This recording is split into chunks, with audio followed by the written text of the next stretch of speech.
इतर पण अनेक निवेदनं आज दिलेली आहेत. तिथं लाडक्या बहिणी बसल्यात. मला त्यांना सांगायचं आहे, कधी कधी आमच्याबद्दल गैरसमज विरोधक पसरवतात.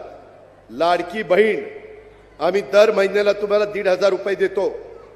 त्याच्यामध्ये मी राज्याचा अर्थमंत्री म्हणून सांगतो, तुमचे जे लाभार्थी माझ्या लाडक्या बहिणी त्या योजनेमध्ये बसतात त्यांना ही योजना कदापि आम्ही बंद करणार नाही. ती आमच्या लाडक्या बहिणींच्या करताय. तुम्हाला त्याच्यातनं मदत होते. उलट आम्ही त्याच्यात नवीन प्रस्ताव आणलेला आहे. काही बँका पुढे आणलेल्या आहेत.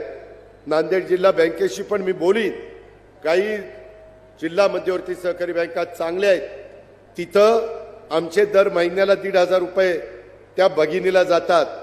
त्याच्याऐवजी त्या भगिनीला त्यांनी 30 ते 40,000 रुपये द्यायचे आणि हप्ता ह्याच्यातनं त्यांचा जाईल. 40-50 हजार रुपयाचं भांडवल जर तिला झालं तर त्याच्यातनं ती माझी बहीण काही ना काही स्वतःचा व्यवसाय करू शकेल आणि त्याच्यातनं स्वतःचं कुटुंब ती उभं करू शकेल.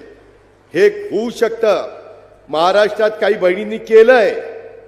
मला माझ्या नांदेडच्या, मला माझ्या या चव्हाणवाडीच्या परिसरातल्या बहिणींना सांगायचं आहे, तुम्ही पण त्या गोष्टीचा विचार करा. मी माझ्या सगळ्या कार्यकर्त्यांना, आमदारांना, माजी आमदारांना, पदाधिकाऱ्यांना, माझ्या महिला भगिनींना पण सांगणार आहे की ती कशी योजना आहे. शेवटी किती सांगून प्रश्न सुटत नाही. त्याकरता काही कार्यक्रम द्यावा लागतो आणि तशा पद्धतीचा कार्यक्रम आम्ही लोकांनी दिलेला आहे. त्याचं स्वागत करून आपण त्याचा फायदा घेतला पाहिजे.